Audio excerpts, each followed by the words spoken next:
Is everyone going to read that?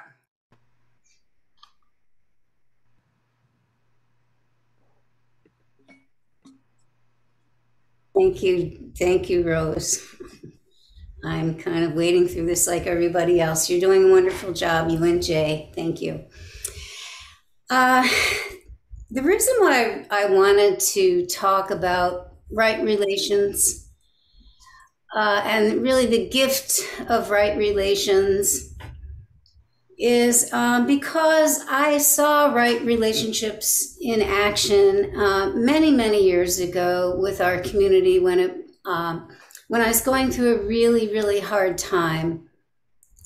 My father had been diagnosed with dementia, and he was very combative. He was very violent, to put it honestly. And even though we tried to set up a home for him in our house, we just couldn't do it. So we ended up putting him in a nursing home. And we had just adopted my son from Russia. Sorry, I'm just going to turn off my iPad. Somebody's calling me. Sorry. And I was teaching full time, and my husband was working really long hours, often returning home late at night. Hello? Hold on, sorry. Hold on, hello? Hold on.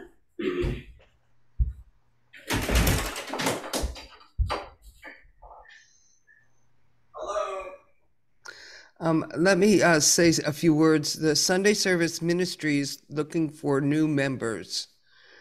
Somebody who's willing to play a video or things like that at church would really help us, or anybody that's got an idea for a speaker. Okay, sorry. It is my first, Rose, yes. And somebody called me on an iPad. So anyway, I was teaching full time. My husband was working long hours, coming home really late at night. And I come from a really, really small family. And I really had no family support for caring for my dad. My husband's family really did not understand dementia and all the challenges that go along with that and how much care somebody needs. So every week, an extremely compassionate person from our congregation, from the caring minister, who was Vincent Polina, who is no longer a member of our congregation, he would visit with my dad and I after school for a few hours. He always lifted my spirits, and he was there 24/7. This is all through the caring committee, all through pastoral care. In addition, the women in our congregation knitted three shawls for my father to keep him warm.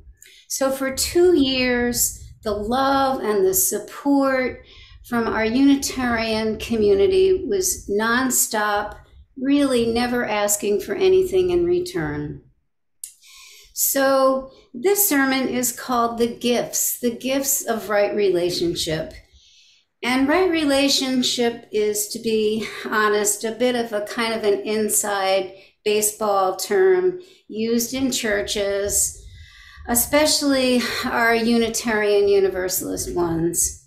It's intended to point us in the same direction as the Eightfold Path in Buddhism, of right understanding and right thought and right speech, right action, right livelihood, right effort, right mindfulness, right concentration.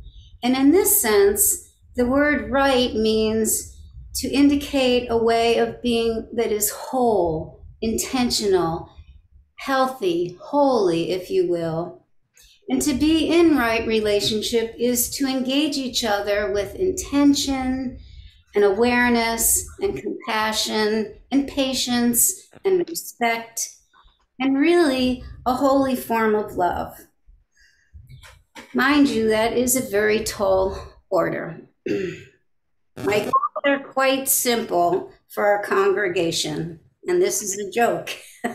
I do want to make our congregation a center for a model for right relations, the epicenter for transformative love and compassion, and from there collectively proceed to save the world. I'm kidding. When we look at the animal kingdom, we can see some of the animal kingdom's best and brightest community collaborators and examples of right relationships. Just a few: Canadian geese. Their leadership is flexible. The flying V formation is used by Canadian geese for migrating long distances.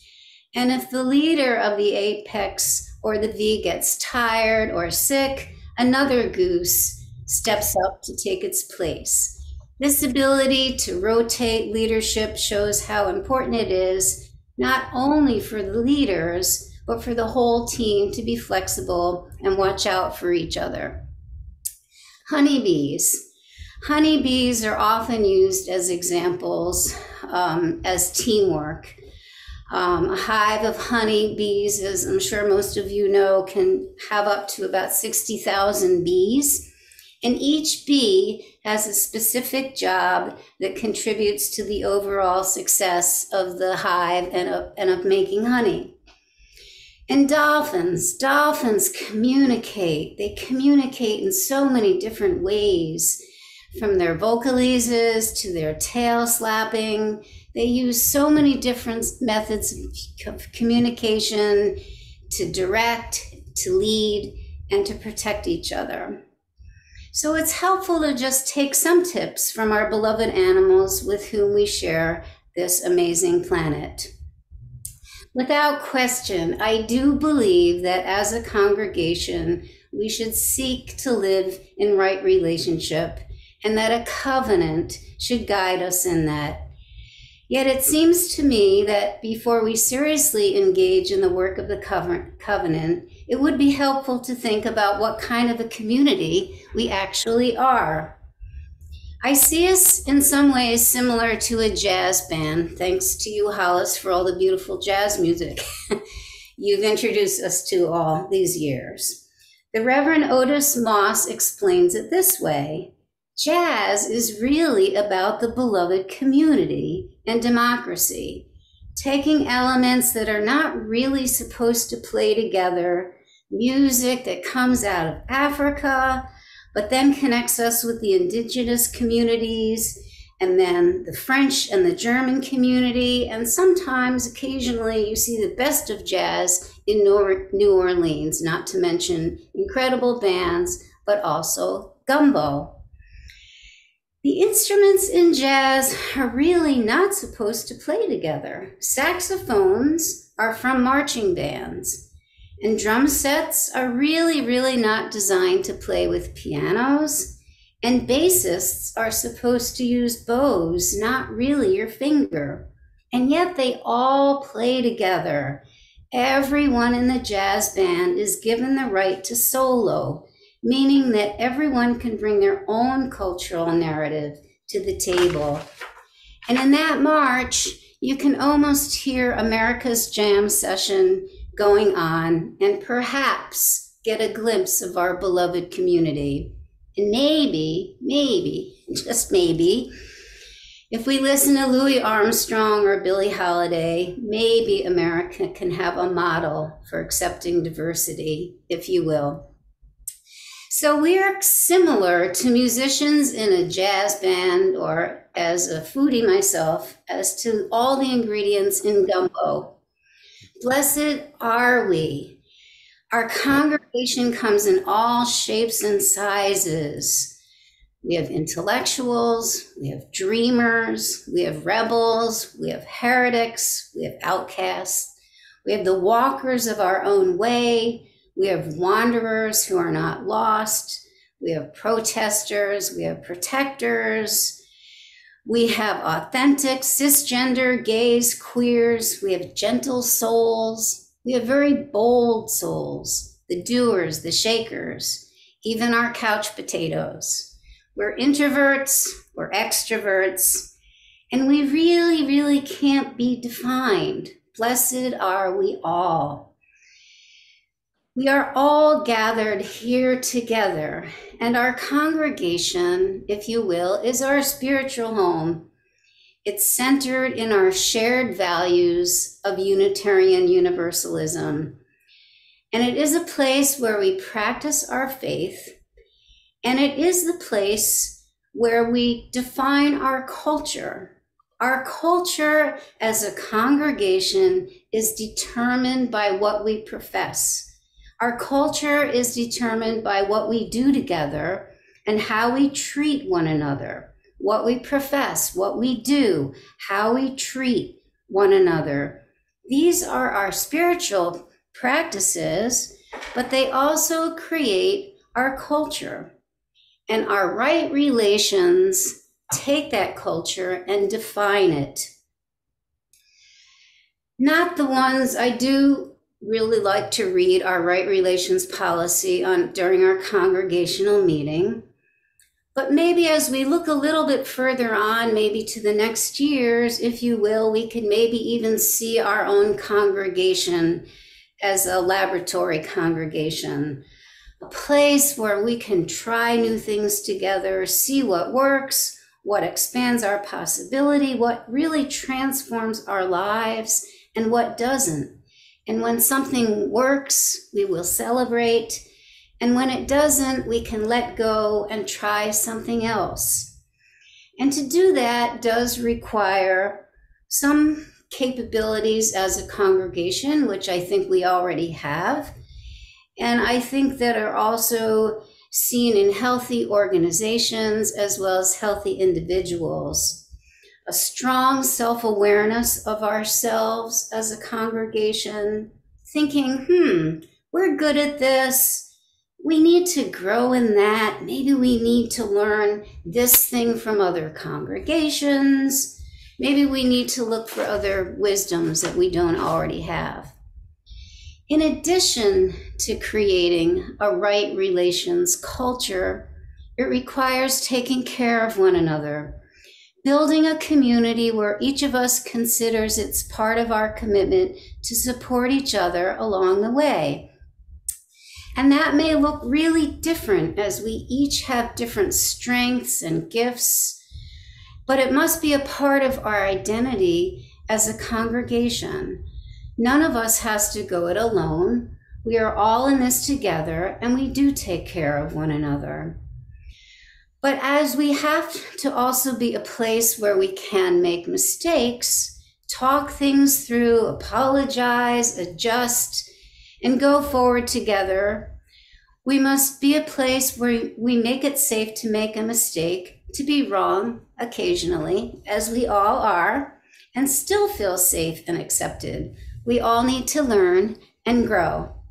All of us, just as is true of children, learn and grow best when we're treated with respect and compassion and feel we are part of a community of love and acceptance. There's a school in psychology and sociology, which many of you might already know, about the fixed mindsets and the growth mindset. And the fixed mindset, if you will, which you're born with certain qualities, such as your intelligence or maybe your character, and that you kind of you set yourself out to prove over and over again that this is how your mind is fixed, that you are an intelligent person or you are an introvert, for example. And then if you have criticism, that's really hard to take because that becomes kind of a psychic wound, if you will. And you kind of get uncomfortable with challenges and thinking, oh, what if I fail? What if somebody sees me differently than I've always seen myself? And it's very stressful when you have that kind of a fixed mindset. So a growth mindset is taken as a given that we are able to learn and we're able to grow no matter what age. We all have strengths and others do as well, but they challenge us to improve ourselves, even if we fail.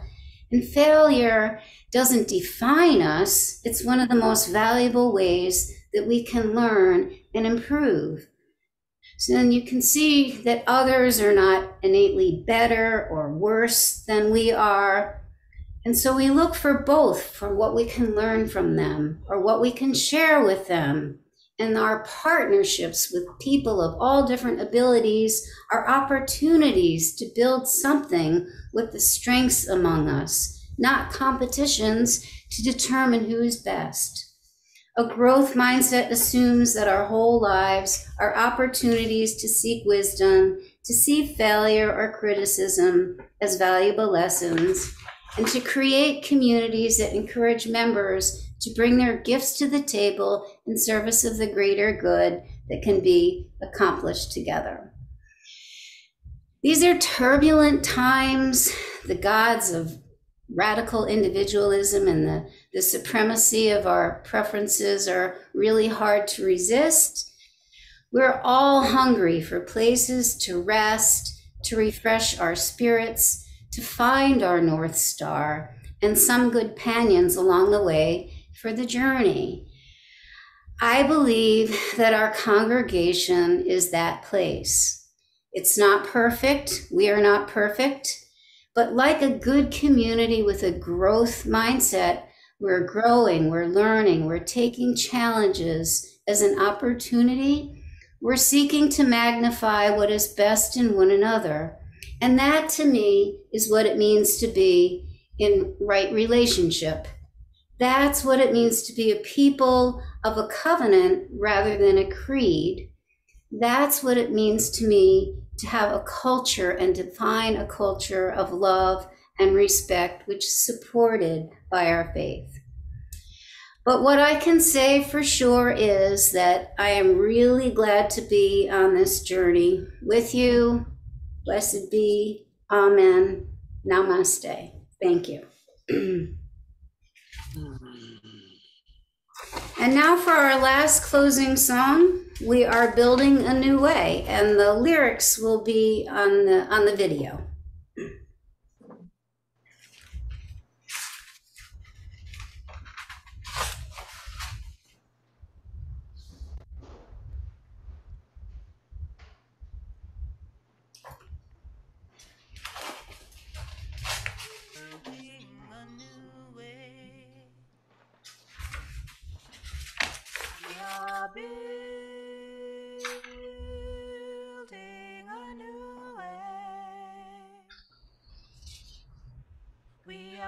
Building a new way, growing stronger every day. We are building a new way. We are working to be free. We are working to be free. We are working to be free of hate and greed and tyranny. We are working to be free. Peace and freedom is our cry. Peace and freedom is our cry. Peace and freedom is our cry. Without these, our world will die. Peace and freedom is our cry.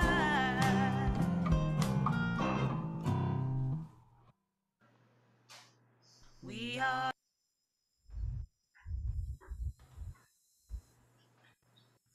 That's a short piece of music. Our closing words were written by the elder Native American